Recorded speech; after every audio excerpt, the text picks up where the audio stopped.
Hello and welcome to this episode of Superhero Ethics. Today we learn that Cobra Kai will never die, that some characters' plot lines will always be reset, and that adults are never, ever, ever around when kids start fighting. Yes, it is. We are back talking about Cobra Kai, season 6, the final season.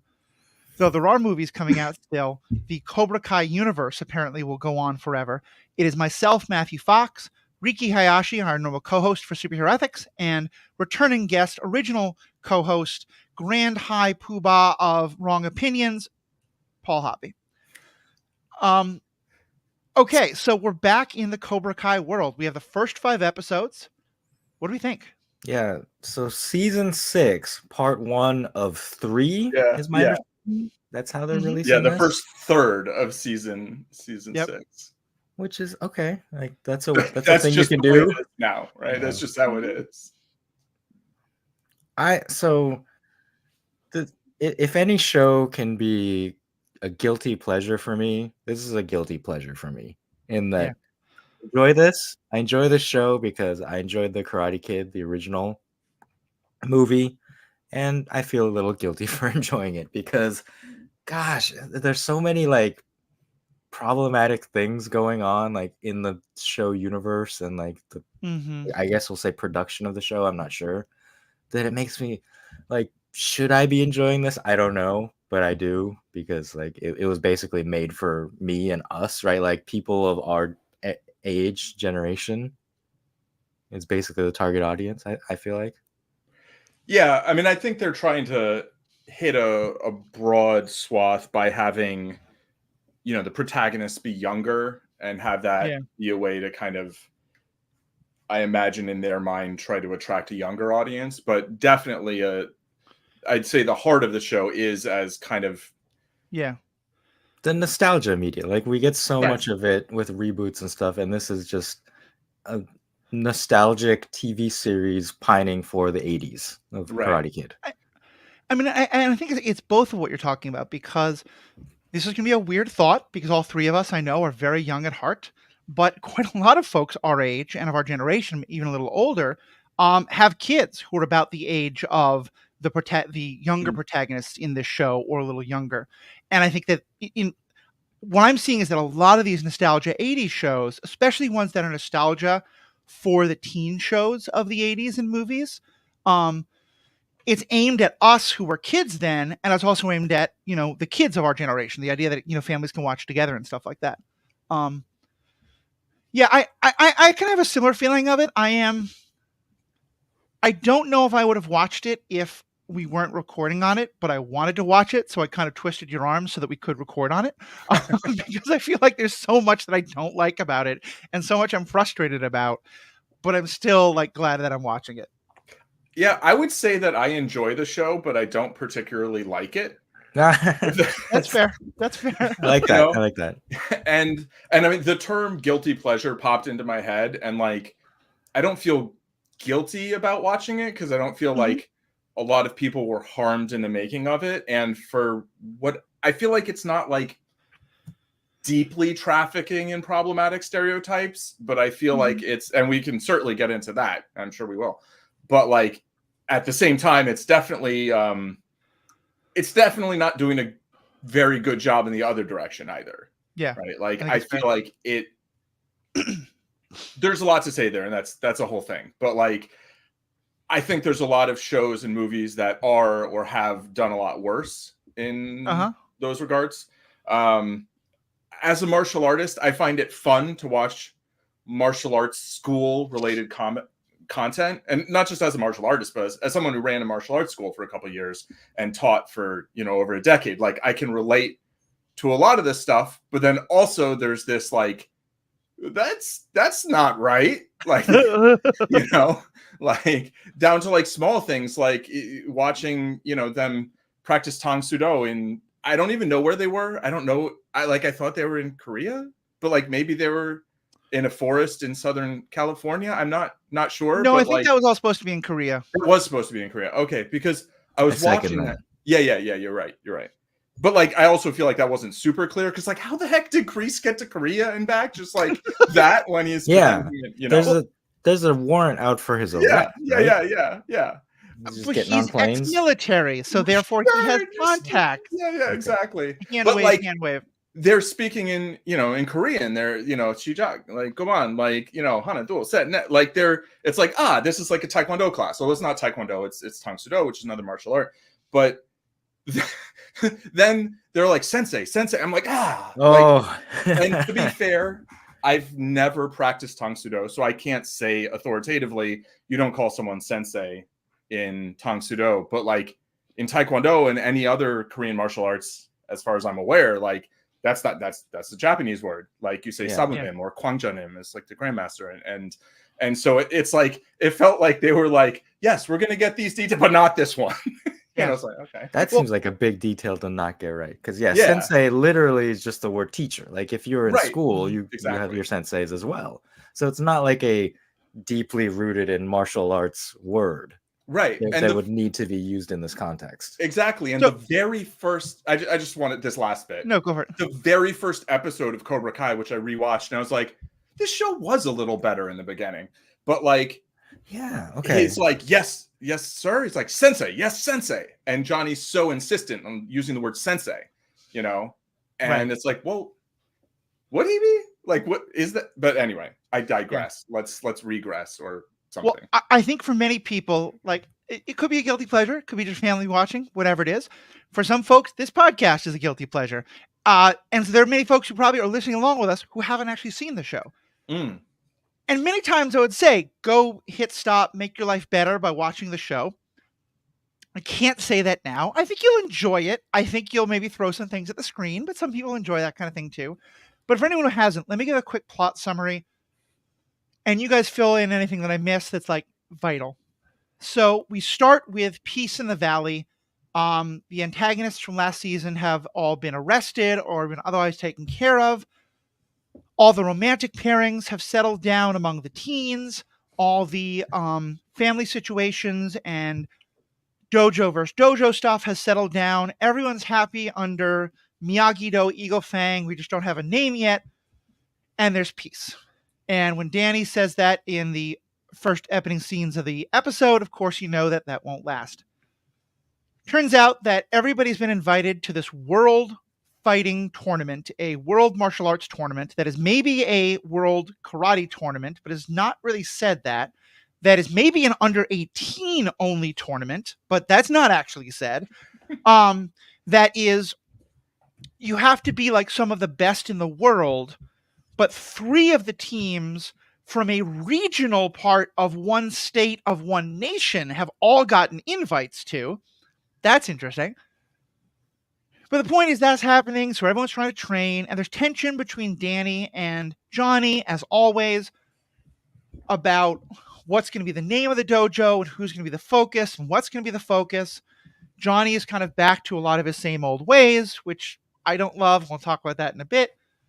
But also he's going to become a parent. So there's just this kind of like there's tension. They kind of settle on that we'll do a kind of Miyagi-Do, but have a little bit of Eagle Fang in it. There's a fang now over the tree in the logo. Johnny tries to like embrace Miyagi-Do, but also to put a little of the aggression into it. And there's some ridiculous sexism involved in that in a slumber party scene. But moving on, there's a lot of little like hijinks that feel like they're fun, but are also just kind of like killing time. There's a plot line about what college some of the kids are going to go to. There's a plot line about Johnny trying to find a new apartment. But all this time, we've also found that Kreese has gone to Korea, back to the school of Sensei Kim, Uncle Kim, Grandfather Kim, I guess he's referred to here. For those who watched the last season, the woman who came in to be a co-leader with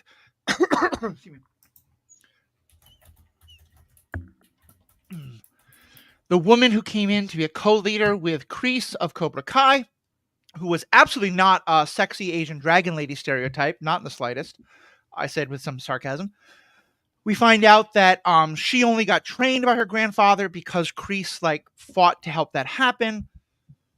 he has to come back and prove himself to the same grandfather. And when he does, by having hallucinogenic situation, by being bitten by a cobra, realizing that he has to stop trying to save Johnny and kill the cobra, kill Johnny, and basically become a Sith Lord, because then he then tells everybody that like the way to the way you defeat people with heart is to be heartless and to embrace your anger.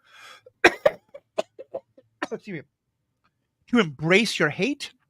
The words he says are actually pretty similar to the Sith code in a way that I found kind of amusing. And so all of this is building to a number of things. Tori is still having problems. She doesn't feel quite accepted by the group. And we find out that her mother winds up dying. Her mother had always had serious medical problems. Some of them were drug related. Her mother dies. She doesn't tell anyone. And because the next day is supposed to be the big challenge to pick who are going to be the captains of the team that's going to this big tournament. The Shikai, is that how you pronounce it? Sekai Taikai. Sekai Taikai, thank you. Knew I could get that wrong. And we'd already had a couple of competitions to find out who were the 6 from Miyagi-Do who are going to go and represent. And now the question is going to be who's going to be the captain. And the boys fight. Robbie wins. He'll be the captain. The girls are in the middle of a fight. Tori is clearly very upset, but she's fighting well. And when she is presumably very likely about to make a point on Sam and even up the fight at 2-2, the fight stops because Danny LaRusso and his wife Amanda LaRusso have found out that Tori's mother has died, and they have decided on her behalf that, of course, she must not want to fight, and so the fight should be stopped. And they make a big deal about how she's not in a right mind to make this decision right now. She gets angry and storms off. They immediately decide, well, then she was in the right mind to quit, so we're going to replace her on the team without any attempt to win her back. And then we all get to the tournament, and the different teams are introduced, and then here comes a Cobra Kai team with a couple of Korean fighters we saw who there's a whole plot line there about, you have to slay the master in order to become the master. Again, very Sith related here. Although the apprentice gets to stick around just with a very bad black eye this time. And then who will join them as their female captain? Of course, it's Tori. Is that a fair overview of the main issues we discussed? The main issues that come up in the season? I feel like you skipped the baking competition or whatever other irrelevant activities they did to choose these 6. Like they get this bar and what was he in 3 or something? He's the guy who got his furniture store burned down. And, yeah. Oh yeah, that's right. And just in the martial arts aspects, like he actually, his uniform or his belt says Shotokan on it, which is a specific style of karate that's like not the same as whatever else the rest of them are doing. Right. But they ask him to choose the 6, and then he has them play like capture the flag, and like it's all just very like, let's turn this into like one of those reality shows where we're like eliminating people and who will be the last 2 eliminated. You're safe and you're safe. But and it was just like, okay. Like, yeah. So that I felt like was actually the main thing. Oh, and then there's a thing with Miyagi has some like dark past that we didn't know about, and I skipped that because I hated it. Yeah. But, right. Yeah. And I was like, oh, okay. But yeah, it honestly to me it felt like it was kind of all over the place, and the main idea was Miyagi-Do choosing 6 members to go to the Sekai Taikai, and then Cobra Kai doing the same. Did they have any other female students? No. Which is so she's the female captain by default then? It's funny because there's there's a whole plot line about the grandfather not wanting to let his granddaughter train because girls shouldn't do martial arts. Right. He lets her train. She's the master of the school now, but there's still no women. Right. I want to get into the martial arts. I want to get into the plot and all of that. I just want to say first, I do just want to say first, though, one of the transition that. I do just want to first, though, say a big thank you. We've been getting more and more people signing up to become members. It is a fantastic thing to do. Only $5 a month, $55 a year. you become a member of both this podcast and our Star Wars Universe podcast, Star Wars Generations podcast. You get free content. You get bonus content at the end of episodes. You get some bonus episodes that have been coming out on Star Wars. We're doing them in Superhero Ethics starting in the fall.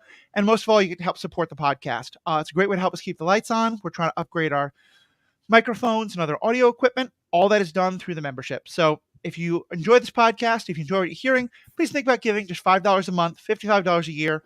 All the information is on our website. And of course, on that website also is all the information about how to give us feedback. Over on the Acolyte on Star Wars, we have a couple of great pieces of feedback we're going to talk about. We would love to get some more about Cobra Kai. We have other episodes coming up on Superhero Ethics that are going to be mostly based out of feedback. Send us tweets, send us emails, send us messages through the website, messages on TikTok. Often I would say carrier pigeons, but they're probably not very kind to animals. So while Paul is here, I would say only if this is like a pigeon that has landed on you and has like let you know it wants to be a carrier pigeon of its own free will, which would be quite a story. And I probably would want to invite you on to tell us about that. Yeah, I'd love to hear about that. Other than that, please think about becoming a member. Please send us in your feedback. Now, back to our conversation. Let's talk about how martial arts is portrayed in the show. Because it seems you both have, and I will say we have two martial. I will say I want you to know how diverse a perspective on the show we have, because Paul can talk quite a lot about his time as a professional running a martial arts school. I can talk about my time as a professional car salesman, which is also a very important plot point, and is also, I think, done as inaccurately as some of the stuff about martial arts is. So either Paul or Riki, take us away. Do it, Paul. Is right. this even karate? I mean, I don't know. Like, yes and no, right? So here's the thing. When we first covered, I think seasons 1 and 2 and maybe 3, I forget what was out. I think we did 1 and 2 back in the day. And my guess was that Cobra Kai was based on Kyokushin karate, which was created by Masoyama, who was Korean Japanese. And it has this reputation for being extraordinarily brutal and just like he invented this like 100-person kumite where like you fight 100 people in a row as like a test. He fought bulls, which I'm not in favor of, but I will say he did it with his bare hands. And if you're gonna fight a bull, doing it with your bare hands seems more respectable to me than having some, manufactured weapon. But like it was this style that like really clearly to me matched up with kind of the Cobra Kai style. It turns out that Cobra Kai is actually more based on Tang Sudo, which is sometimes referred to as Korean karate, right? Like the first time I took Taekwondo, my teacher S. Henry Cho, which was one of the first people to teach martial arts in the United States. He had a dojang on, and he called it Korean karate, and he wrote books called like The Secrets of Korean Karate, and this that might not be the exact title, but that was basically because Americans were familiar with the word karate, right, or karate, or however you want to, whether you want to pronounce it like in Japanese, or I feel like there's an English American pronunciation that like is like an English word now. But that's kind of neither here nor there.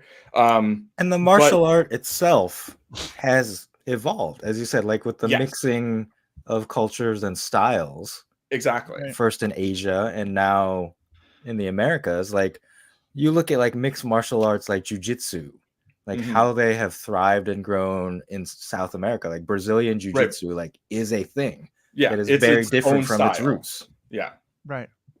And Tang Sudo, the name means like way of the China hand or fist, right? Which is also what karate originally meant, right? And then in like 1935, the character that was used for kara was changed because I think it's like a homophone, right? To like empty hand. Yeah. Okay.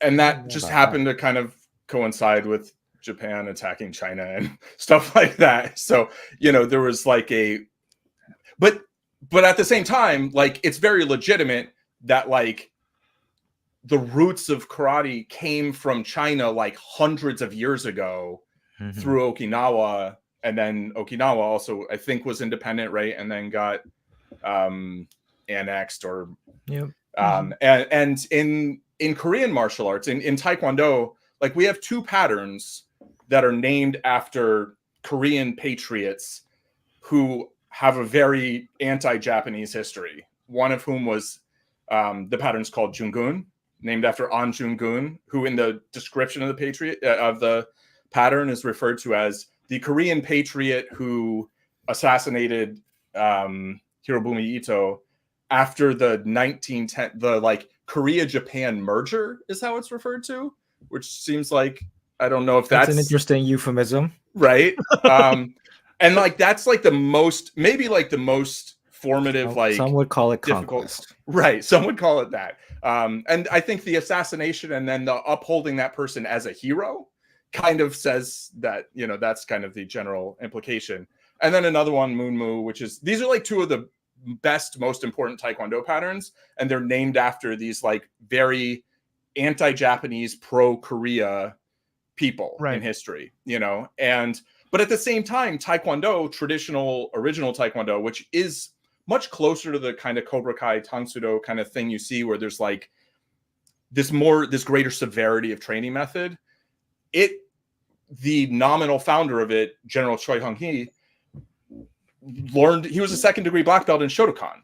He lived in Japan during, you know, the Korea Japanese merger, and then he became a general in the Korean army, and then actually got exiled because another general did a coup and yada yada yada. But the point being that like even this like Korean martial art that's like, this is a Korean martial art, and it's like to the point where the patterns are named like in a very like anti-Japanese way, like its progenitor or like the kind of the head of the founding, because it's all complicated. There are a lot of different influences, right? But even he did karate, you know, for years, to the point of being a second degree black belt. And so all of these martial arts are, I want to say they're distinct but related, right? Like the same way humans are distinct individuals, but we're all related eventually, right? Like if you look back far enough.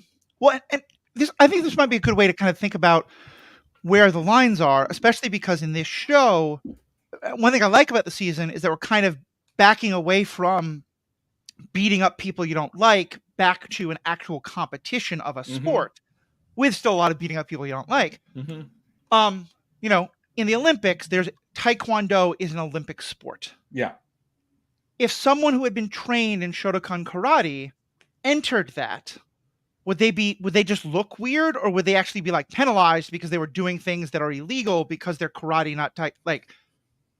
I'm kind of wondering. They just need to learn the rules, really. You know? And I mean, karate was in the 2020 Olympics as well. I think it's been excluded this year. Maybe it'll make it back again. But there's different, like Taekwondo, Olympic Taekwondo, which is distinct from the Taekwondo that I practiced. I mean, we did learn that sparring system, but it's a different from the sort of karate. Like the level of contact. There's like certain levels of contact. It's continuous scoring. So like if we trade kicks, we can each get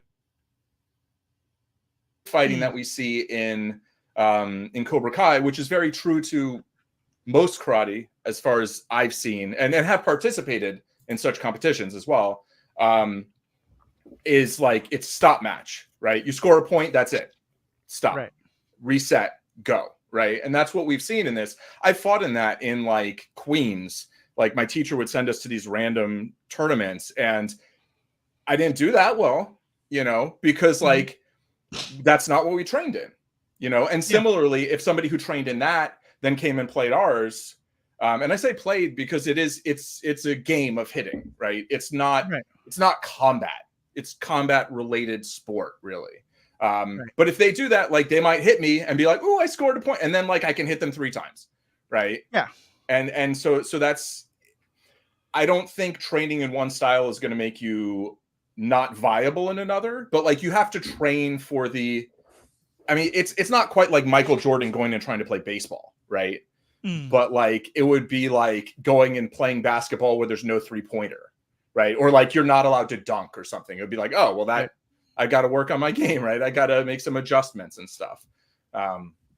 So yeah, I think people who practice any striking martial art could go to a tournament like this, as in Cobra Kai, right? Right. But if you don't train in that specific system of sparring, you're potentially going to have some issues. And I think that might even be a plot point, because I don't really understand how there's individual competitions and team competitions. Like, is it just going to be these stop matches, or are they going to have different types of events? Are they going to have breaking? Are they going to have patterns, or kata?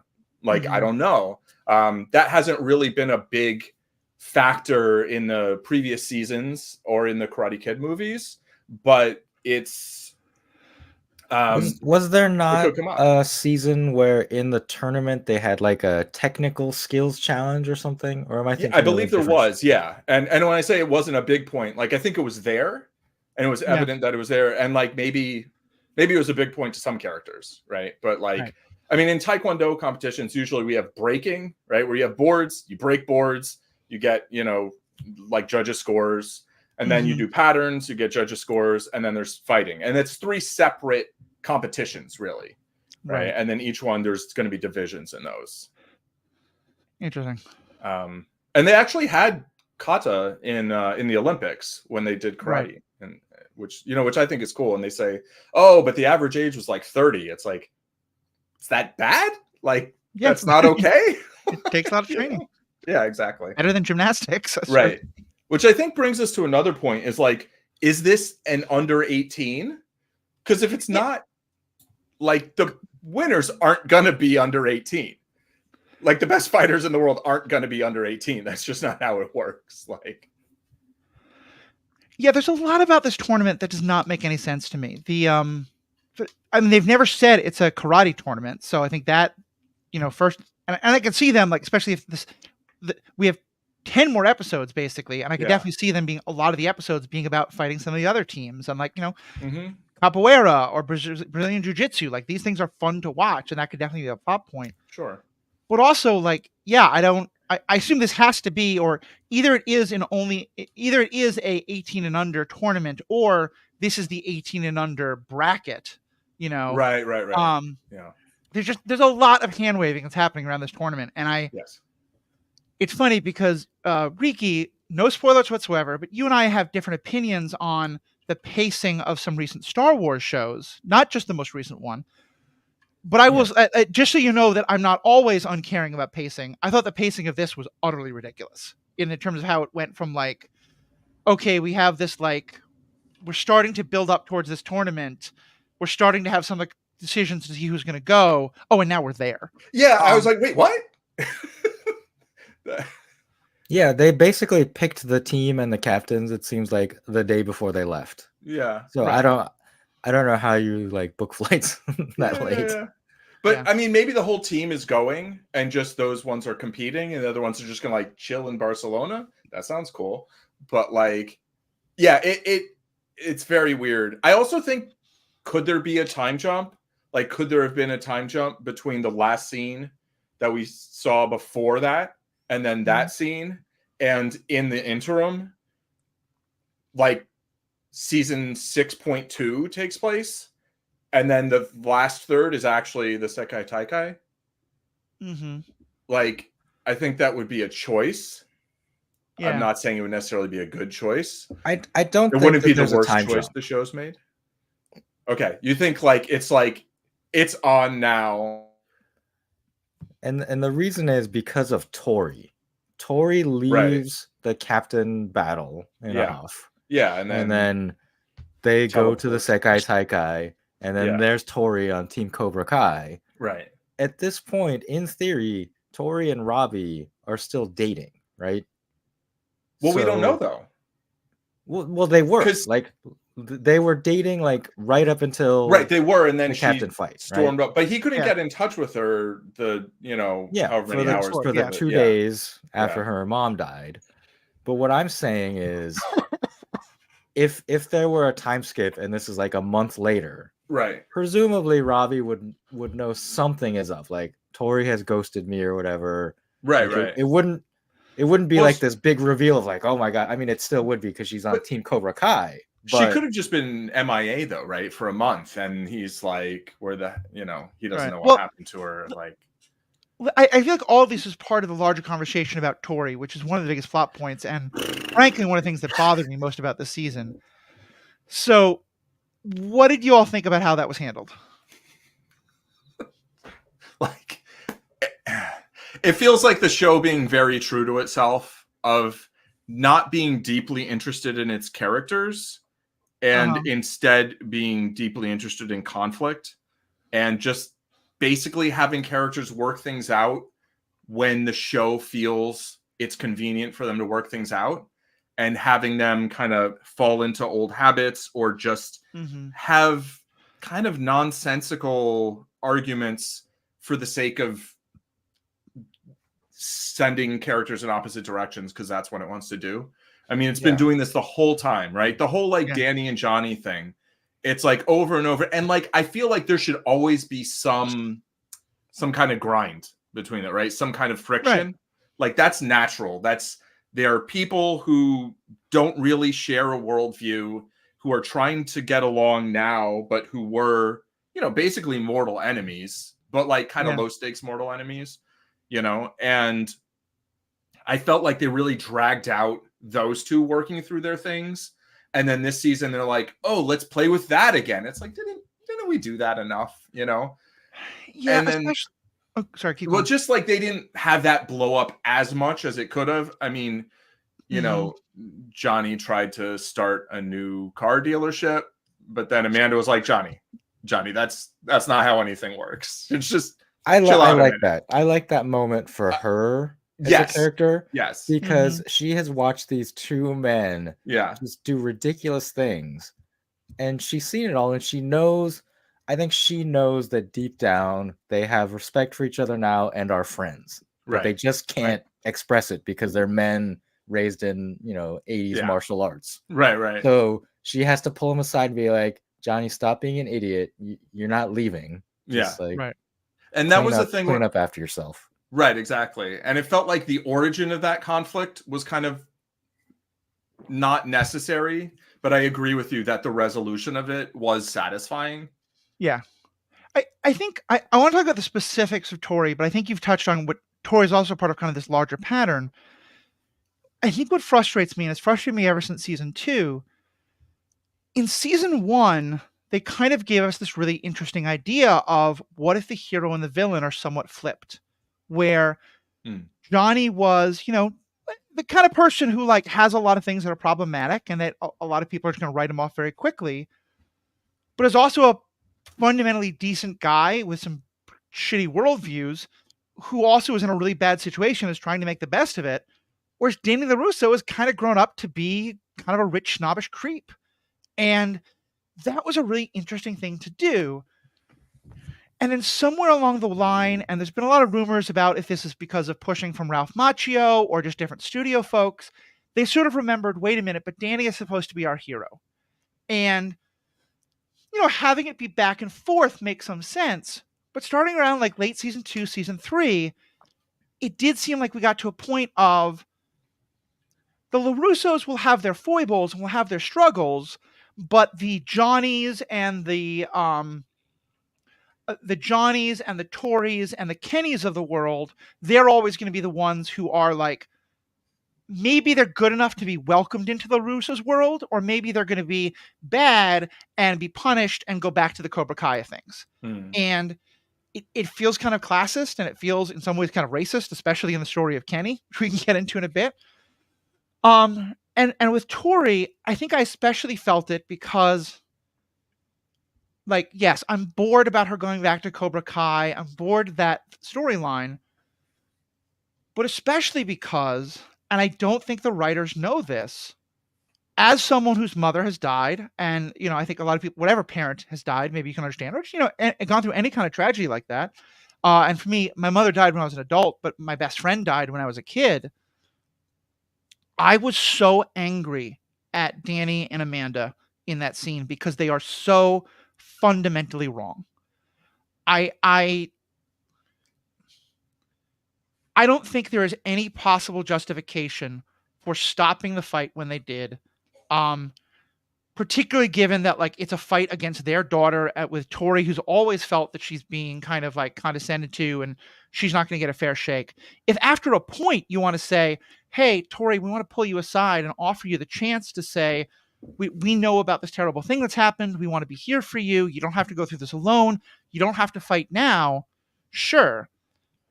But then when she says, no, I want to fight, and Johnny agrees with her, to refuse to listen to that. And I think we're going to get something in the later season of, them realizing they were wrong and blah, blah, blah. But to me, the double hypocrisy of they literally say you're not in the right mind to make this decision not to fight. But then when she walks off, no one goes after her. No one tries to like talk her down. But they say, oh, but she wasn't a good enough decision to decide to quit. So we're not going to like go visit her at her home later tonight or tomorrow or during the time jump you're talking about. They just say, she walked away. We have to respect the decision. Hawk, you're on the team. Like I didn't want her to go to Cobra Kai, but I now feel like she's completely justified in doing so. I have no complaints with her doing so. And I'm going to be rooting for her in the fight because I don't think it's Sam's fault, but I think the LaRussos were completely wrong to the point that I was angry about it. Mm. Yeah, I mean, the whole thing with her mom, I found, I would say, borderline upsetting. Like, if it were a show where I could get more deeply invested in the characters, I would have found it upsetting. Yeah. But I was like, who's her mom again? Like, they did so little. At least they didn't do the thing of like having like a heartwarming moment between her and her mom in the beginning of the episode, and like just like kind of like making the character more of a character just so they could bump her off. But like that whole thing felt like it was so deliberately manipulative. Didn't they? Because they had the whole thing about like they had a flashback. They had a flashback after she'd already had a. Oh, you're right. Okay, that was after. And so it was the kind of like drawn out death as opposed to like, nope, Buffy's mom, kind of like that's it, right? But like, it was. I mean, I didn't like it, but like What it needed, like we needed her character to appear more leading up to this. And especially when Tori herself says, my mom would have wanted this for me to fight. Right. I don't know that, right? Based on what they've given us. They basically gave us one flashback supporting that. Yeah. If they had shown, more scenes of her, like talking about, why she's doing this, why she's doing karate, or have her show up for a practice and say, oh, like you really seem like you found your place here. Like that type of thing, it would have hit real hard, right? Like it hit okay because that's the way the scene played, but not as much as it could have, and that's disappointing. I think. Yeah. To use a character death. Yeah, to be clear, I agree with all that. I'm not saying that I was upset by the mother dying. I know. As someone who got told by a lot of people that I was having the wrong reaction to my own mother's death. Right. It was them stopping the fight that really upset me. But I do totally agree. I think that we would have sympathized a lot more with her and maybe felt that moment more if we'd had all the stuff you guys are talking about. Yeah. And to your point, Matthew, like, I think if they found out ahead of time, like having a conversation would have been a good idea before the fight for sure. The same way, like you actually before a fight, like lay out the ground rules, you restate the rules, I want a clean fight, blah, blah, blah, blah, stuff like that. And as a ref, as someone who has center ref martial arts fights, continuous fighting, they're especially with like the heavyweight red belts, like there's this point where people know enough to really hurt each other and don't know enough to not hurt each other. Like there's power, but there's no control, right? It's like someone who can throw a 103-mile-an-hour fastball, but they have no idea where it's going, right? Shout out Nuke LaLoosh. And like, there is a very real, like, stop. Like, we need control, right? And the thing is, either Johnny should have stopped the fight because Tori was out of control, or they should have let the fight go on because Tori was in control. Right. Yeah. He's feeling. They tried to show something like that when like she got a clean hit in, got the point, and then did like a secondary hit after that, right? Yeah, something like that. And that is a legitimate, like, yeah, you can stop a fight because that's going on, and you can give a warning and whatever, right? But like, you can't stop a fight in the middle because you think maybe someone's mentality might be compromised. You know, like that's not the time to do it. Like, once the fight's going, and you have to observe the behavior. And like, she looks like not super in control, but she wasn't like super out of control either. You know, like when Johnny said stop, she stopped, right? And like that's the litmus test for me. So like, that's just like bad martial arts, you know. And and obviously, when it comes to like what you feel in response to the death of a loved one, like that's you, right? That's no one can tell you how you're supposed to feel. There's no supposed to. There's just what you feel, you know. And then there's how you process that, how you deal with that. People can be supportive, people can listen, people should be supportive and listen, but like, shouldn't be telling you what to feel. And so I deeply agree with that. And that whole thing was just like, but also to me, that was the writers not really being super interested in their own characters in terms of like, what's this character feeling, like what's really, like, it was, to me, it felt like, no, this is how we want to write it so we get to this point. How do we get her to Cobra Kai? That was what it was. And it was like, it's that same thing so many times, and it's a little exhausting. But the episodes are only like 35 to 40 some minutes long, so it's less exhausting than if they were an hour, I guess. I don't know. Yeah, that's the thing, is that we're in season 6, and you said you went back to season 1 and it was better. And I think that resonated with me, because I also think like season 1 and maybe 2 are the best ones. Yeah. And part of the problem is that subsequent seasons are just rehashing the same conflicts. And they're resetting the characters every season to like now we kind of hate each other again. Right. When if you look at the arc of the characters and what they've done, they should be closer than that. Yeah. Yeah. Like, Johnny isn't really allowed to grow, is one of the biggest frustrations. He's a better grows and resets. Right. Exactly. Yeah. And I think another part of it is, and in this way I'll say I do like this season a lot more than last season, for example. One of the reasons why I like shows about teenagers is that their perception of the stakes is really, really, really high, but the actual stakes are not very high. Right. And so I get to watch people be super dramatic about, like, is Johnny going to take me to the prom? Not, I'm saying Johnny in general. Yeah, like, no, I know. Yeah. Is this boy going to take me to the prom? Or, you know, does this person have, like, you know, more attention from this paternal figure? Like, you know, those things matter, and they really matter when you're 17. But at a time when, in our own world, there's a lot of things with a lot of high stakes happening pretty frequently, it's kind of a nice escape to watch that. And so when at the end of last season, this kind of fun show about people who fight each other because they're upset at each other, and sometimes it goes too far, and like we've already seen that, we pull back, now becomes adults trying to kill each other with swords. Right. Oh, yeah. It's like, whoa, this is not the show I signed up for. And so this season, it being much more about like, no, we're going to settle this in the fighting ring, not in the schoolyard. You know? Right. So yeah, I like that they're lowering the stakes, but I do agree that I think like that's part of what I like so much about seasons 1 and 2 is the stakes were fairly low, particularly from the teenager protagonist side. And this time it just seems like, I have no idea what they're trying to do. But if we're to believe them, the stakes of this tournament are pretty high.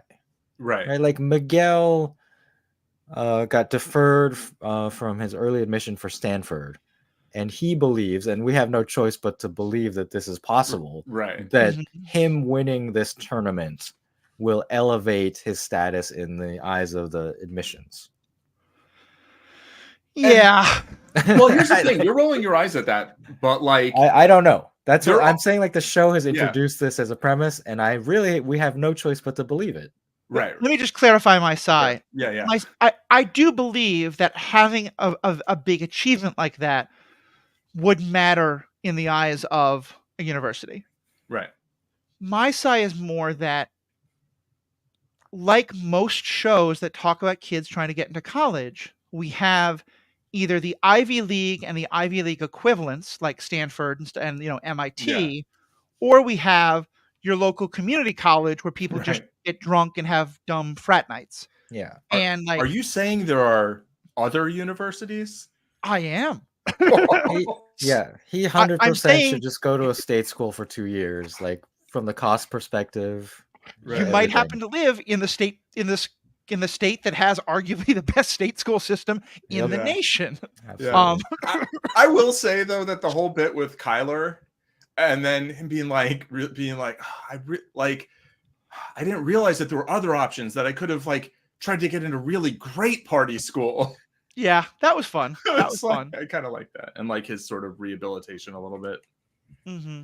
But like that was one of the more fun side quests we went. Right. I just I mean, they established that stake for Miguel. It just, to me, it doesn't feel like a real stake.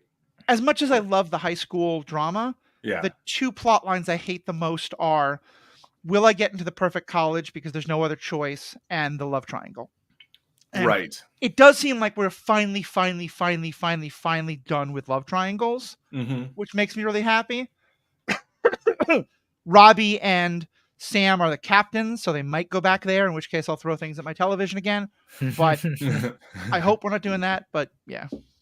But I agree that there are serious consequences for who can do what, depending on who wins this tournament. And like, there are real world championships of various martial arts, right? Like there is a world karate championship. There's world taekwondo championships. There's Olympics, right? And there are age groups in various ones, and that, where maybe a 17-year-old, 18-year-old, might win, as opposed to if they're fighting 22, 23-year-olds, like probably not. Like you don't see a lot of 18-year-olds in Major League Baseball, right? Every now and then you get like a Dwight Gooden, a Bryce Harper, like every now and then, but like by and large, like the absolute best of the best in pretty much any athletic endeavor is not going to be super young, right? Because there's going to be somebody of similar talent level who just had a few years of extra training, a few years more muscle development, bone growth, and they're generally going to smoke the younger version of themselves, Right.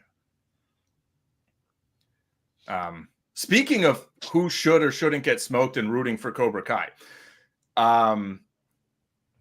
Let's talk about this guy. Brandon H. Lee.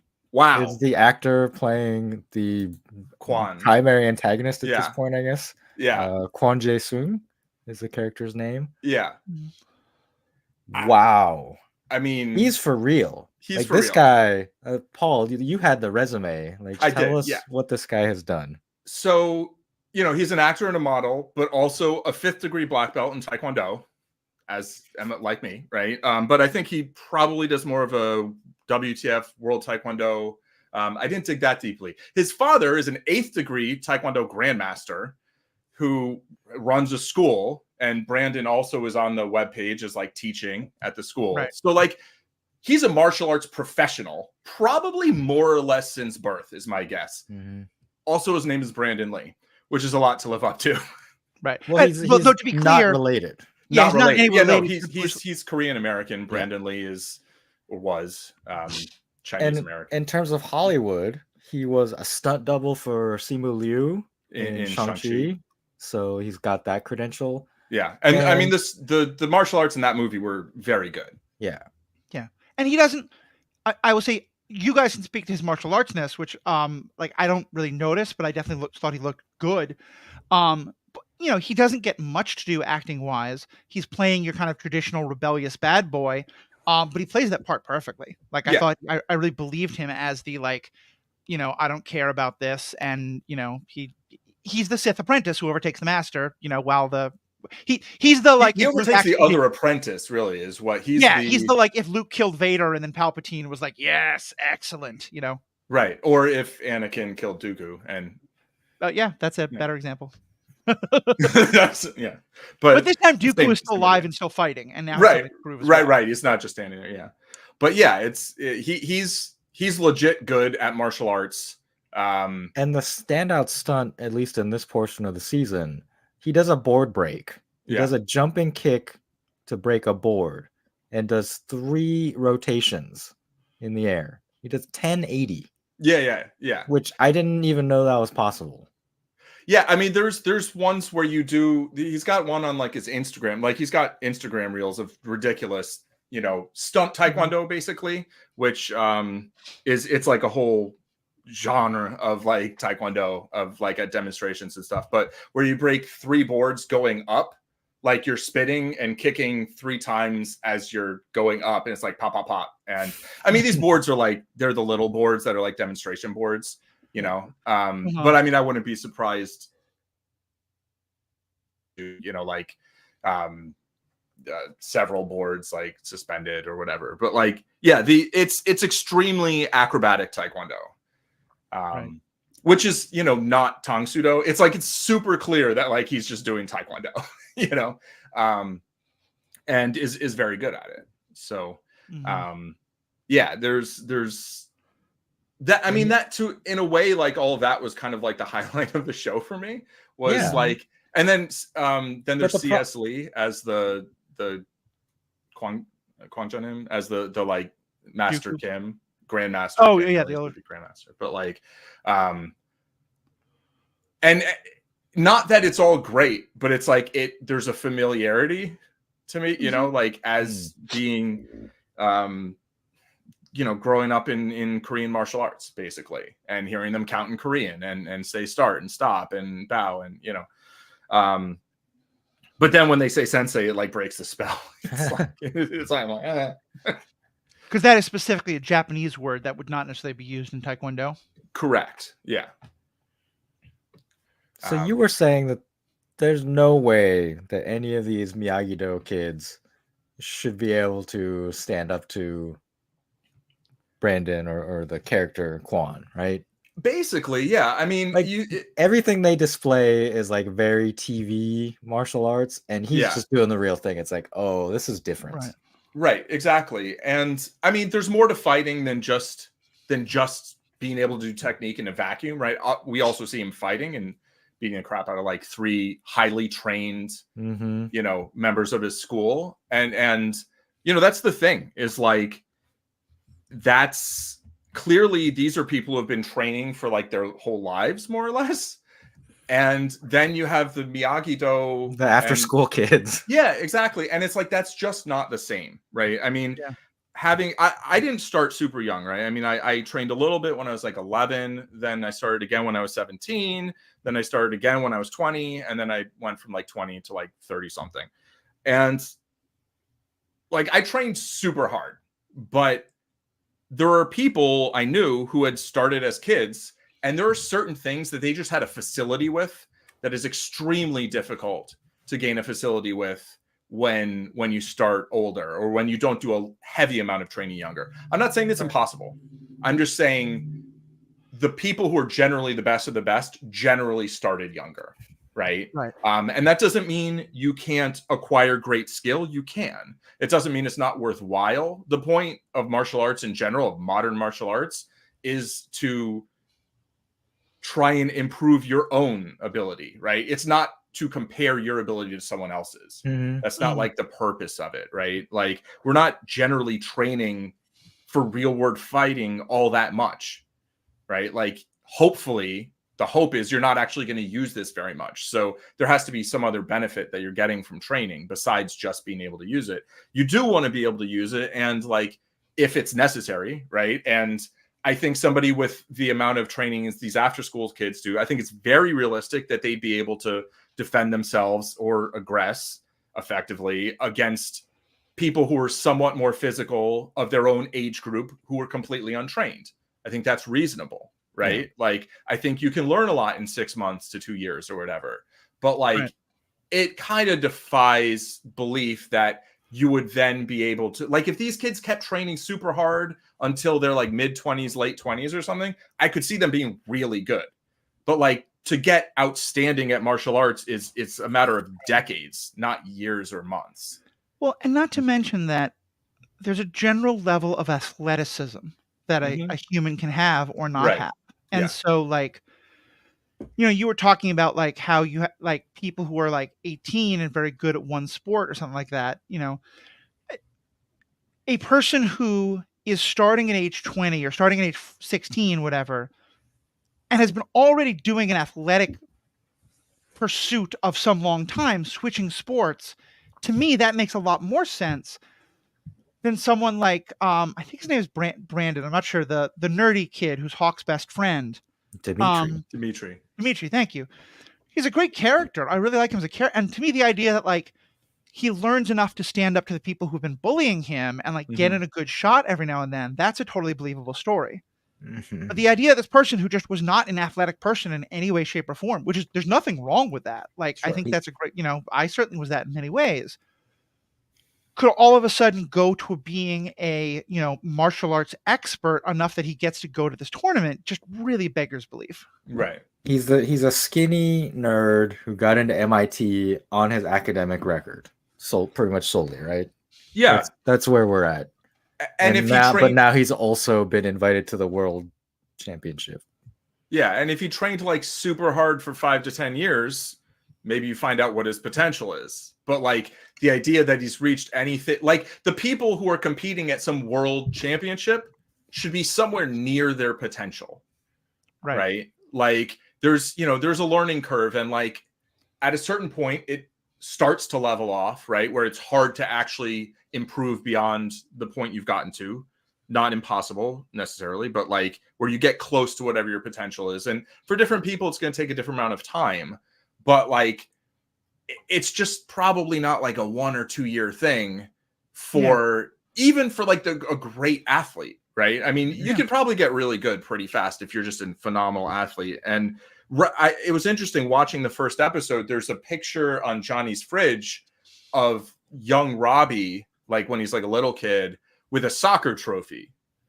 So it's just like a little thing basically telling us that like Robbie as a little kid was won at soccer or whatever. Like it doesn't necessarily mean he was great at it, but I think we're like meant to believe like he's a naturally athletic kid who's done a lot of athletic things. Soccer involves kicking, martial arts involve kicking, it's like, and honestly, like actually people who are like soccer players, like gymnasts, like there are certain sports that cross over better with different martial arts, right? And and I mean I think athleticism really plays a huge role early on and then further on. Like it'll kind of determine a lot of maybe what your absolute peak might look like, and it'll also tell you a lot what you'll look like early on.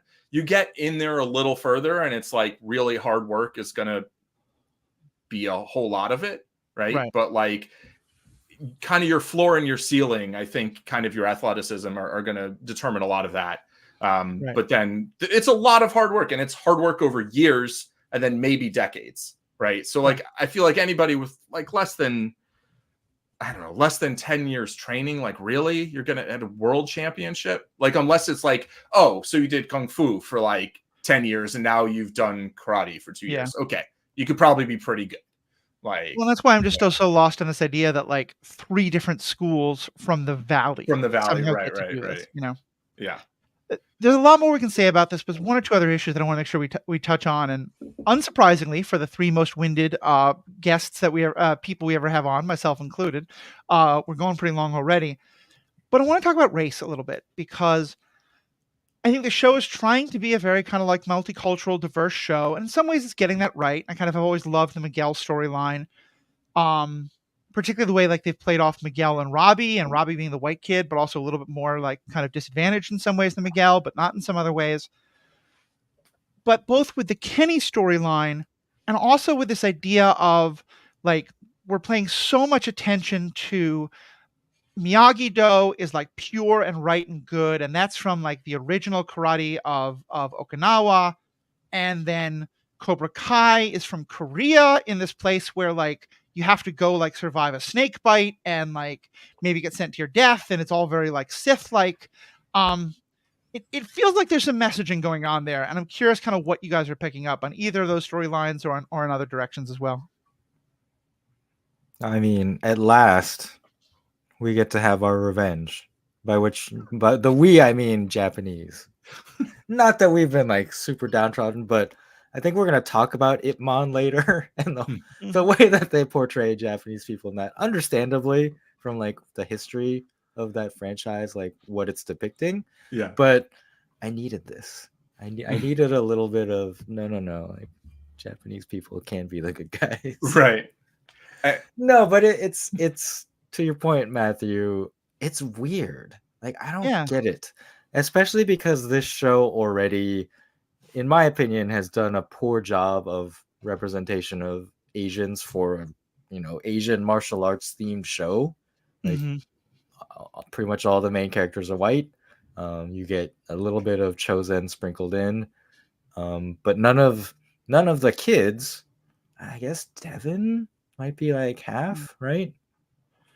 I would say none of the kids except maybe Devin are Asian. I do like Miguel is one of the main characters and he's Latino. But yeah, I hear what you're saying in terms of Asian representation. And you get into these questions of, what is enough representation or like what is correct representation? There's no easy answer for that.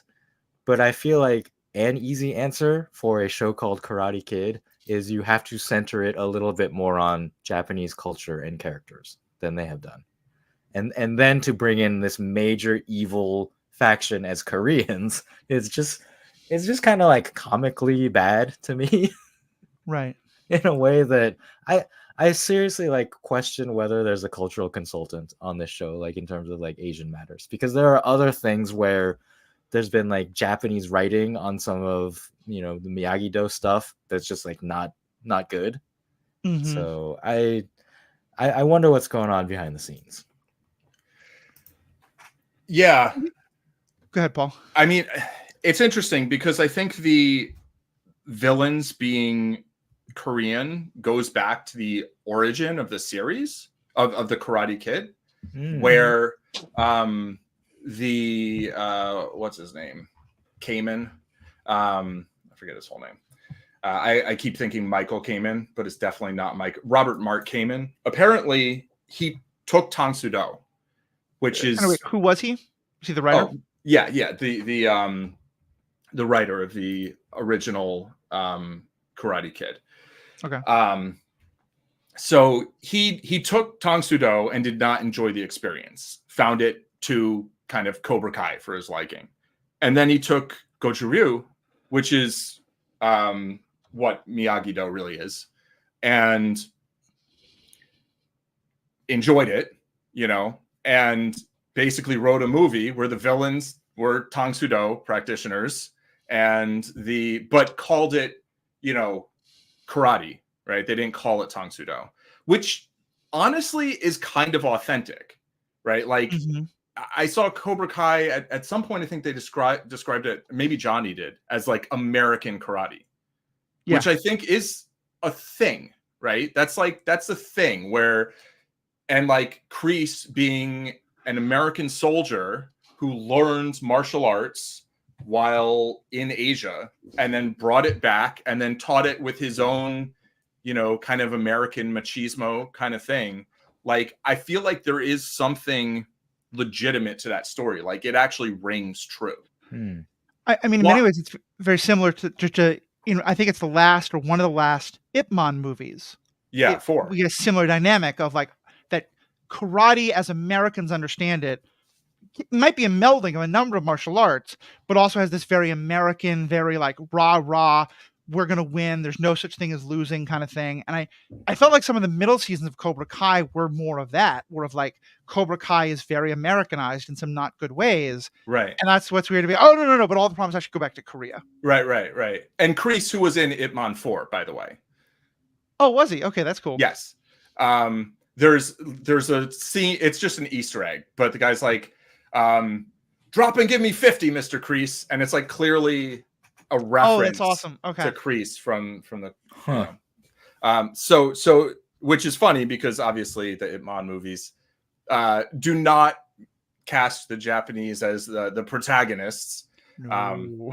But also don't cast the Americans as the protagonists or the British. If you watch this, I think the second one. But anyway, so I feel like there is this, and there's a legitimacy to the lineage actually being Korean, you know, and there is a realness to like the brutality of some Korean martial arts. And as far as forms of karate in Japan that are also very kind of brutalistic, at least one, Kyokushin, which I mistakenly thought is what this was based on, was founded by a Korean Japanese person, right? I mean, because he moved to Japan and lived there from maybe age 15 or something. So I don't know exactly like how Masoyama identified, but the point being that like this isn't just like totally made up and let's just make like the Koreans the villains because, right? But like that doesn't mean obviously that like all Korean martial arts are like that, or like all Japanese martial arts are like Miyagi-Do. Like it's super weird though, because it's like they took two real world styles and then made up styles based on those real world styles, and then they have not a lot of representation of people from the countries and cultures that those styles originally came from. Yeah. And it takes place in Southern California, which last I checked, there are like a few Asian American people in Southern California. You know, like the demographics of the show don't feel quite spot on. Although obviously different areas are different, but like, you know, most martial arts schools have, okay, I shouldn't say most because I haven't been everywhere, but like in New York, in California, you'll often get a fair number of like Asian students, right? Like that's just pretty common. And not necessarily like, you know, Japanese Americans taking karate and like Chinese Americans taking kung fu, print, whatever, like combinations. But like the point being that like I definitely agree with what you're saying, Riki, where it feels like they don't have a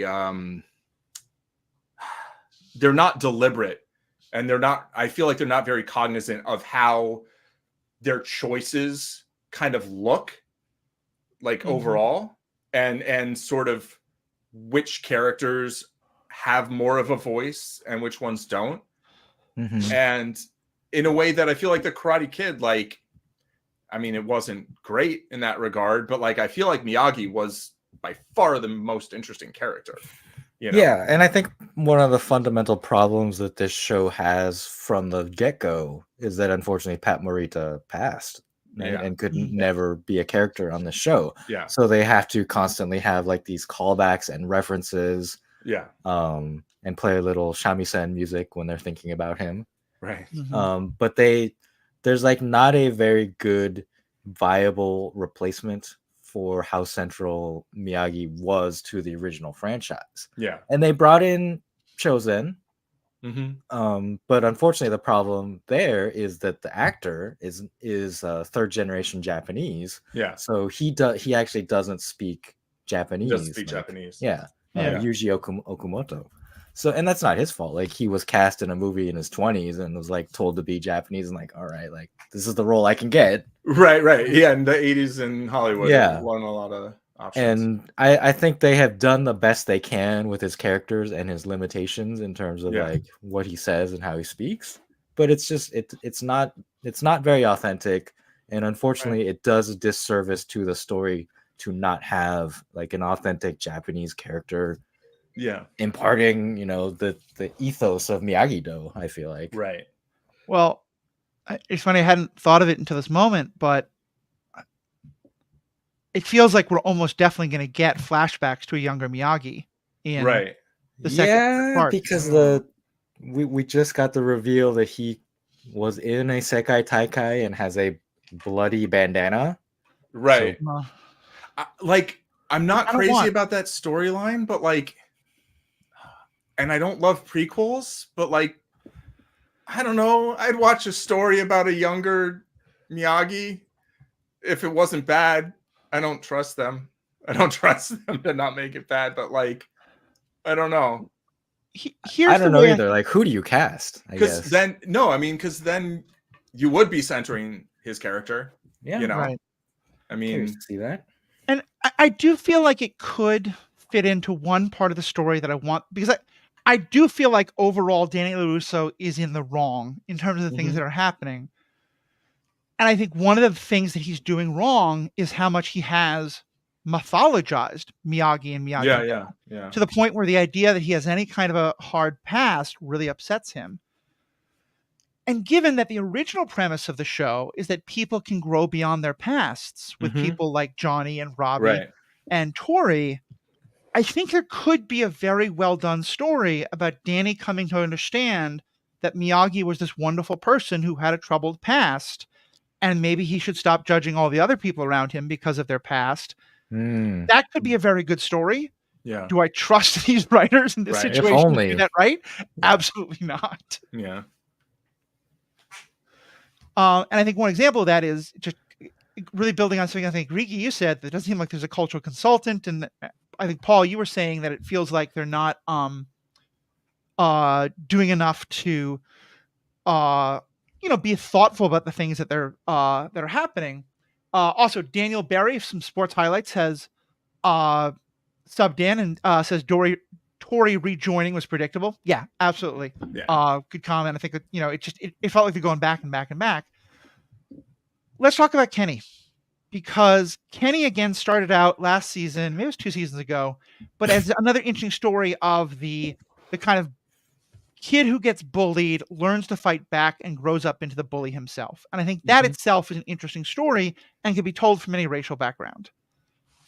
But the way that they've taken him, especially in terms of like him being this very street note, very kind of like streetwise, hard-nosed kid who just wants to fight at every opportunity and doesn't want to listen to anybody, even though I feel like his anger at Robbie is completely justified.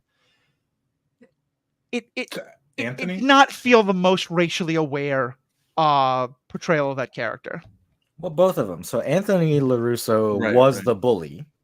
Right. And then and then Robbie took Kenny into Cobra Kai and then when it was still reasonable, and then left when I think Kreese came back or Silver showed up. Right. And left Kenny there. And then that's what poisoned Kenny to the point he is at the start of the season. Yeah, I hated. I'm gonna use the word hate, which I try not to use, but I hated the scene where the four of them, the power couples, are trying to convince Kenny to come back to Miyagi-Do, against his will. Yeah. And against his brother's will, and they're like, "Yo, leave us alone." And they're like, "No, like you have to come with us. Like it's for your own good." Yeah. And I hate that they ended up being right? Like in the story. Yeah. It is what he needed, but that's not the way that should have been done. And it's very uncomfortable for me.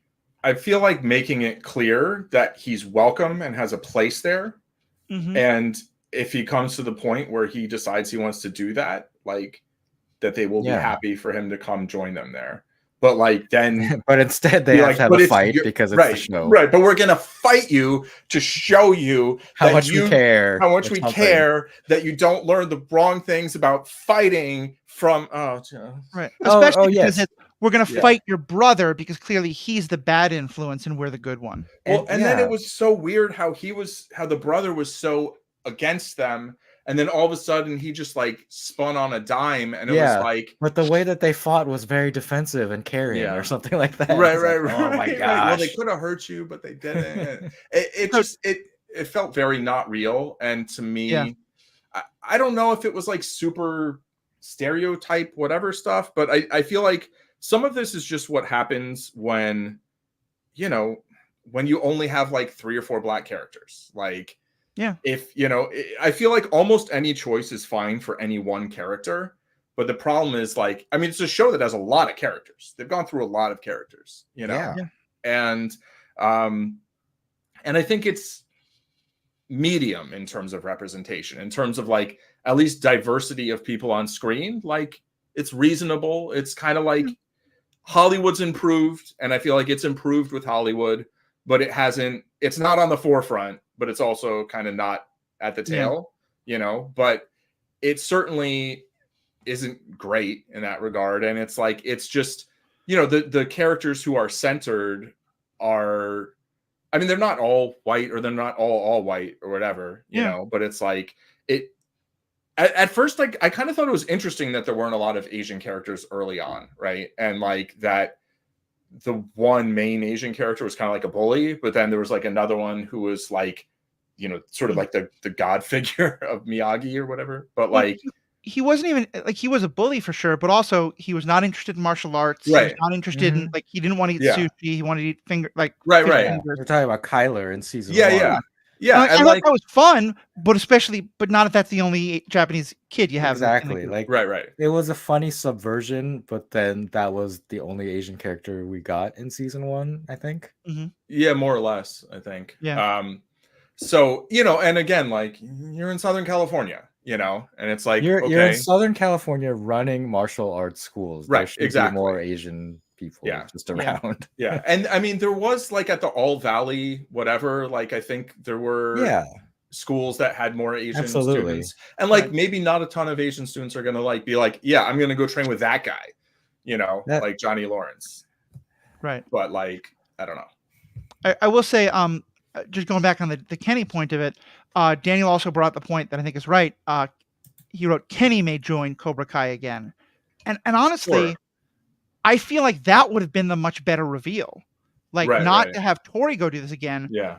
Because the idea that Kenny never really left Cobra Kai, that he still kind of believes a lot of it. Yeah. And so he comes back. Like, that would have made much more sense, right? Right. Especially if he found out that he'd gotten, you know, poisoned basically with the laxatives. Yeah. Oh God. Yeah. We haven't even talked about that part. Right. But there's a weird thing going on with the girls a lot of the times, right? Like with Tori and Kreese, it's obviously like very uncomfortable. Yeah. That slumber party. Like, that was Johnny really like, was he really going to stay over? Slumber party with 3 teenage girls? What are you doing, man? How is, I know it's a TV show, but come on. So sometimes you got to be like, no, not like this. This is how I feel. Well, and just, it also, because his idea of that they need to hate each other in order to fight well. Right. I mean, again, it's like the Sith ideology of like fight from your hate. It's just all over this, which is kind of fun. But even more so, it feels to me that the emotional place you need to be in order to fight versus compete in a fighting sport are very different. And and maybe it's not, but I feel like getting me to want to beat up my friend is going to be a hard thing to do. Getting me to want to score points on my friend in a way that we are both trying to hit and kick each other, knowing the other's trying to do it to us too. I'm not someone who knows anything about this world. I know something about it from like tackling, like, you know, some of my best friends, I would be happy to get into like, you know, tackling matches with, you know, which we're going to do some real harm to each other, but that's very different. It felt like them fighting, but that's not martial arts at all. Paul, you're making a face. What do you think? Yeah, I mean, I soft agree with you. Like, I do feel like I feel like their problem wasn't that they didn't hate each other. It was that they felt that their reconciliation was tenuous. Yep. And so I feel like they didn't feel like they could go hard against it. Like, there's 2 ways that you could really go hard against someone. One is you hate them and you want to cause them harm. And 2 is that you respect them and respect that they're going to defend themselves properly, and that they're not going to take it personally when you are doing the thing you are there to do. Right. Like Johnny and Chosen resolving their differences, but still wanting to fight feels very much like that second thing. Where it's like, sure. Yeah, we're now buddies. We've resolved our conflict, but yeah, we want to fight because we're both good at this and we want to see who's better. Yeah. And I mean, my friends and I used to, it was. Yeah. I love that bit. Like the whole thing leading up to it, I could have done without, but that was another thing where I felt like they got the resolution right, even if the conflict itself felt, you know, goofy. But like, you know, my friends and I used to get together every Sunday and just beat the crap out of each other. And like, but like within certain rules of this is what you do, you know, and like at the end of it, we're still friends. Maybe we're better friends than before. It's like, there could be like a bonding thing of just like beating the tar out of each other because that's what you're there to do. You're practicing fighting. How do you practice fighting? Well, by fighting, right? But like, we're not trying to break each other's knees or noses or like various things. And so if there's a weird dynamic, it's just going to be hard to do that, right? Because that dynamic is going to be in the way. So I think Johnny was right that there was a dynamic in the way that wasn't working, but he was wrong that the dynamic had to change back to what it was before. It didn't. And it worked. His plan backfired and worked because it backfired. And I kind of like that, except for what the actual plan was in the first place. Yeah. Like, I think them just having it out and then actually reconciling in a like, okay, we cleared the air. We didn't just kind of say, okay, we're good with each other. Like, we actually cleared the air and now we can fight. Like, well, especially because it felt like also it was mostly an excuse to be able to say, yes, Johnny has gotten better about women enough that he can hold down this relationship, that the mother of his girlfriend really likes him, that he's much more accepted in these ways, but isn't he still kind of a laughable misogynist with all of his silly ideas about girls? Right.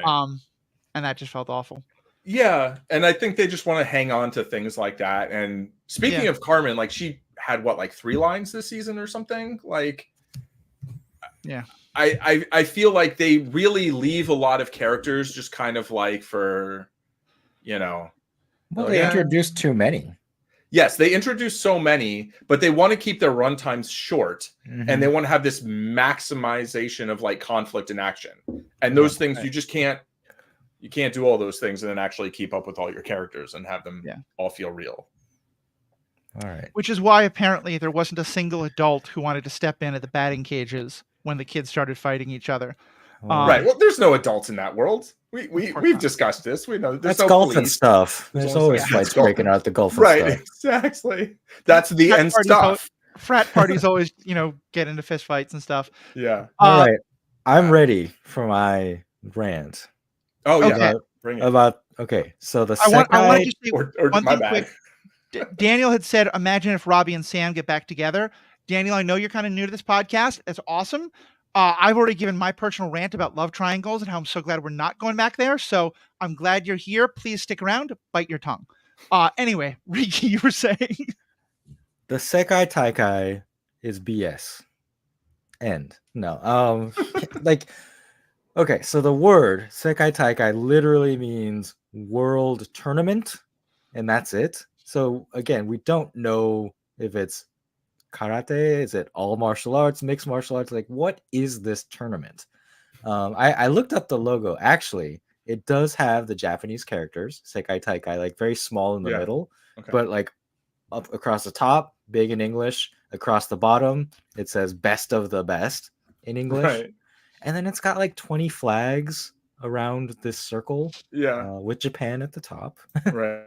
But I don't understand this tournament and this organization and what is it supposed to be like. Again, like a lot of the stuff on this show, it feels too much like it was written by white people because of just like the way that they named it, the logo, the director or whoever this guy is a European Bond villain, I called him. Yeah. And it's not like an international organization. And you can have, it doesn't have to be an Asian person, but given everything else that this show has done, probably should have made it an Asian person and probably should have gone to Japan and not Spain. I did not understand those choices at all. It's a good thing.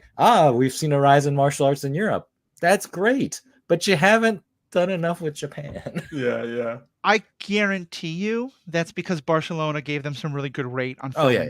No, absolutely. I mean, yeah, tax breaks.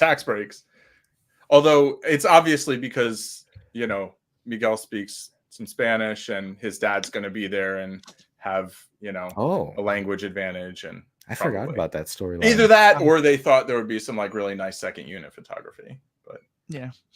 And that when they walked into that hall, it just looked very cheap. Matthew, you and I have been in a lot of convention centers, and that just looked like generic convention center dressed up with a few banners. It just didn't look good. That's how most martial arts tournaments are like. But the Sekai Taikai. I know. Yeah. I know. But like, well, especially because at least like, what it's supposed to be. right. The way they did it, as though like, look, here's every team taking part, standing in different places of the mat. Right. I don't mean to keep harping on this 3 room. teams from the Valley thing. Yeah. But like, if there's 3 teams from one part of the United States, and there's like 15 teams in this thing total, that sounds, like the way they're figuring it out, I thought this was gonna be like 200 teams, and some kind of like, final 64 kind of thing, or round robins or whatever. I think you're right. It feels like it was written by people who don't have martial arts experience, who don't have cultural experience of the things they're writing about. And I think that goes true for both the Asian stuff. I also know that the first couple seasons of Miguel and his family, there was a lot of Latino and Latina commentators who were really unhappy with it. That apparently has gotten better, but that also felt very much like written by white people. Especially the idea that like they would tolerate Johnny for a second, given the horrible racist things he was saying. But it also just felt like it's exactly what the plot needs it to be. It's the world's biggest thing, but it's only 12 teams because that's going to look really good for that reveal moment with Tori. It just, none of it makes sense. Mm-hmm. I'm not even sure that they're actually filming in Barcelona. I think they just like took the wide shots of the tourist attractions that you would know. Yeah. And then they like walked into a convention center in California. I mean, that's pretty standard. Like, why would you go to a convention center like a sound stage in Barcelona to film? I mean, maybe they'll have some on location outdoor shots. I really hope so. They need to do something to make us actually believe that they went to Barcelona. Yeah, and I mean, just architecturally, it's beautiful, gorgeous city, right? So I mean, all right, well. In our bonus member section, we're going to be talking a little bit more about the wider Karate Kid universe and what we might be seeing in the future. But for everybody else, thank you all so much for listening. Riki and Paul, do you have any last comments? I mean, the last thing I was going to bring up, I'm going to bring up after the thing. So definitely become a member. But overall, like, I guess I still enjoy the show, not enough to like rewatch episodes aside from I was like rewatching the first episode of the series kind of for research purposes, mostly to be like kind of reground myself and like, okay, what exactly, where did we come from here? How did we get here? I feel like the show is true to itself in, it wants some fun fights, it wants a lot of drama, it wants characters to learn and grow and reset and learn and grow and reset. And like I guess like I enjoy it, but I don't like it that much. And I wish there were more series that captured the things that I do like about the series without the things that I really don't like about the series. I think that would be cool. I mean, I think it would be interesting. Like, are we going to get some other like martial arts kind of series that's like, I don't know, maybe a little bit better with representation, both in terms of culturally and in terms of, and racially and in terms of like martial arts culture. Yeah. It's not the Queen's Gambit of martial arts. I think what you said about enjoy it but not like it is perfect. And then even if it wasn't the podcast, I wouldn't watch it if I didn't have people to talk about it with. Like, I do think it makes me think about things, and I enjoy our conversations about it. And for that, I enjoy watching it. But if like no one else I knew was watching it, I probably wouldn't watch it. Yeah. I would just get people to watch it. Right. You did. That's what you did. My last thing is, I genuinely hope that some of these kids, they're young adults now, but some of these kids from this show become huge stars because they deserve it. Like, we can talk about how quote unquote fake the martial arts is, but they're still doing like a reasonable enough job. And some of the acting is very good from the kids, especially Sholo Maridueña, who was in Blue Beetle, right? Like, I really have high hopes for him in the future. Me too. Blue Beetle, unfortunately, like he was very good in it, and there are Yeah. parts of it that are very good. It was not a good movie, which I think is too bad because I think he's perfect as a superhero. Yeah. Both He his was physical great as abilities. Blue Beetle. Blue Yeah, Beetle wasn't great, Mhm. but yeah, yeah. Yeah, I totally second what you're saying, Riki. I feel like the acting exceeds the writing, which is a hard thing to do, I think. hmm You know? yeah, And I think the martial arts are very good for non-professional martial Yeah.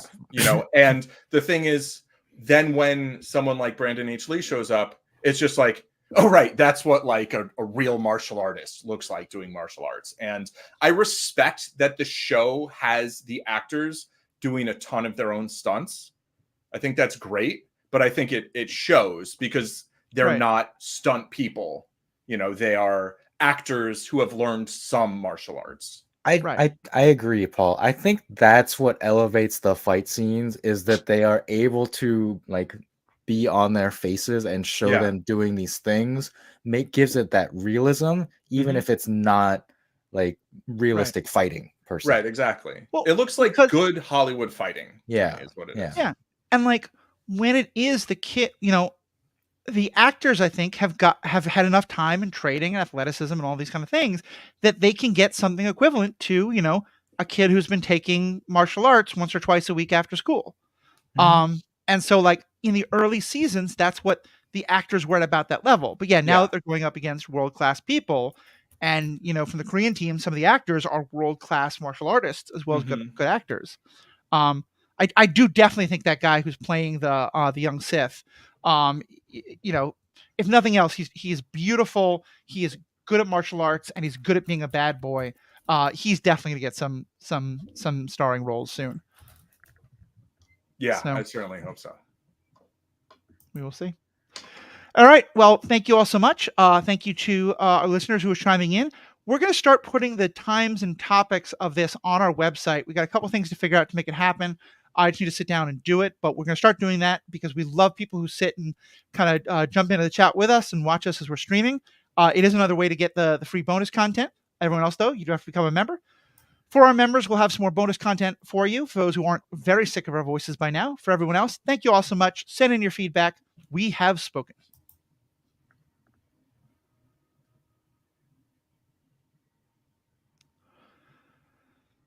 All right, so Cobra Kai, the TV show, is about to end, but Cobra Kai never dies. The Karate Kid universe is going to live on. What do we got coming? So, my understanding is they are making a new Karate Kid movie with Ralph Macchio, Jackie Chan, What? and Ben Wong from American Born Chinese. As the And just for those who Karate don't Kid. know, there was the Ralph Macchio, Pat Morita universe of Karate Kid, and then Jackie Chan has also been the mentor to a young Jaden Smith. Were those movies specifically part of the same universe, or were they kind of their own thing? Because they were also Karate Kid movies. It was unclear. Apparently they were, right? Now Yeah. what you're telling us. It was not Yes. it was not written in a way that you would ever draw that conclusion. It just Right. seemed like a soft reboot. Yes. Right. That they could have called the Kung Fu Kid, as discussed. Yeah, because it takes place in China. Yeah, and Jackie they're Chan doing knows Kung Fu. Right, exactly. And he's So this is teaching not the they're not kid in the Kung valley Fu. at all. It was 100% just a marketing gimmick to be able to use the name Karate Kid. Right, exactly. They make the Karate Kid, but it's not going to have karate in it. That's what we're going to do. But okay, but now they're saying merging, it's the same universe. Yes, just like Ip Man is in the same universe. Now we are. And what is Ben Wong supposed to be? Because is there going to be a kid? He's Li Fong. Who this must be a different Ben Wong. Because I'm seeing like a 50-year-old man. Yeah, not the professor or engineer or whatever. Just put in like IMDb or whatever. I guess you haven't seen American Born Chinese. It was on Disney Plus. It hopefully still is. It was one season. I thought it was very good in terms of representation. I think it dealt with representation in a much better way, like both head on and kind of tangentially at points. It had, there's, I don't know, I won't go through the cast too much, but it had like everyone from everyone everywhere. It had everyone from everything everywhere all at once, kind of, but not as the central characters. That was like how it was promoted. But so Ben Wong played Jin Wong, who was the main character, who was an American-born Chinese, and you know, they I won't go into that show, but I would recommend it. I found it enjoyable. Yeah. And he's playing the next Karate Kid, I guess. He's like the Jaden Smith character, except I guess a different character. I have no idea about the plot or whatever, but the actor is 24 and he does have kind of like he's got a bit of a baby face, right? Like he was in The Last Airbender live action. He was the one who was leading the revolt against spoilers. Wait, the movie or the TV show? The TV show. He was the Fire Nation guy who was leading the revolt, and that it didn't last long. It was more of a cameo. Oh yeah, okay. Yeah, he was not for very long, but I remember that. I do see Ming-Na Wen is listed in the cast.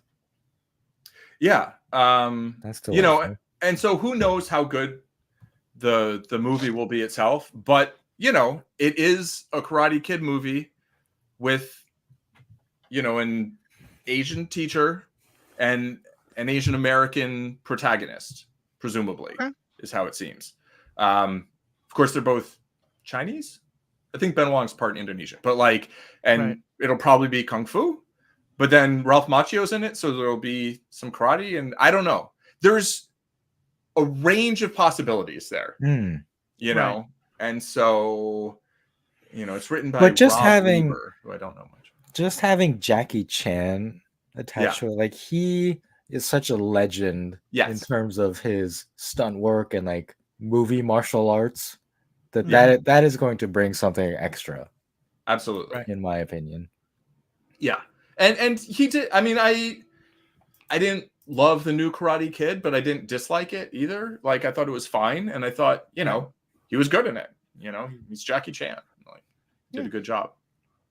You know, because also the thing is, like, Mr. Miyagi. I mean, Pat Morita was a comedian, right? He was like a stand-up comedian. Yeah, and like Mr. Miyagi was funny, not in a like, oh, haha, let's laugh at him. Like, he, you know, he had a sense of humor. You know, he was a complex character, and having Jackie Chan, who's, you know, he's a comedian, like he's a physical comedian, you know, but he comedy is at the root of really what he does in his movies. And so I think he was kind of a perfect person to like sort of take over that role, not to play the same character at all, but to play the same role within the movie, you know? And so, you know, I have hopes for it because I thought Ben Wong was really good in American Born Chinese. I think Jackie Chan's great, you know, and I think kind of putting the two universes together, as much as I'm like super over all these massive bloated franchises, like I do think like, well, if you're going to do another Karate Kid and you're going to bring everything together, it's like, well, here is at least a chance. Here's a chance at some better representation. Like, you know, you got to show it. You got to actually make it work. You know, we'll see how the writing is. But and I'll say on my end, I'm just really glad they're bringing the show to an end. In part because I just think like there's just nowhere else it can go, but also because as someone who loves teen shows, one of the things that I think often is the death of those shows is when they contrive some reason for them all to go to the same college, and so they can all basically stay together. And you know, like in Buffy, there's enough other good things in Buffy that I'm like, I roll my eyes for 5 minutes and then fine. It's still such a good show that I'm good with it. Yeah, I was gonna say somehow it worked in Buffy, but I can't think of another example. Well, and like I did roll my eyes at it even in Buffy, but there's enough other things there. But like, I don't want Miguel and Sam and all go to the same college while Robbie and Tori are working there somewhere close. Right. Oh, geez. Let it go. And yeah. So if this is the direction we go, is back to movies, like I do think Johnny Lawrence continues to be the character with the most interesting potential. And I do think that the actor who plays him, whose name I can't remember anymore, thank you, Zabka, is a very good actor, and I certainly hope that he gets to do, like, I want to see more of him, but especially given what they've shown that there's never going to let Johnny grow, I want to see him do other things. If you're not going to let Johnny grow, let Johnny go. There you go. So, who knows? Maybe William Zabka's going to do Shakespeare next and just completely blow us away. We will find out. All right. Well, this has been a good discussion. Riki, any last comments from you? Nope. Cool. Thank you, everybody. We have had a good time, and we have spoken.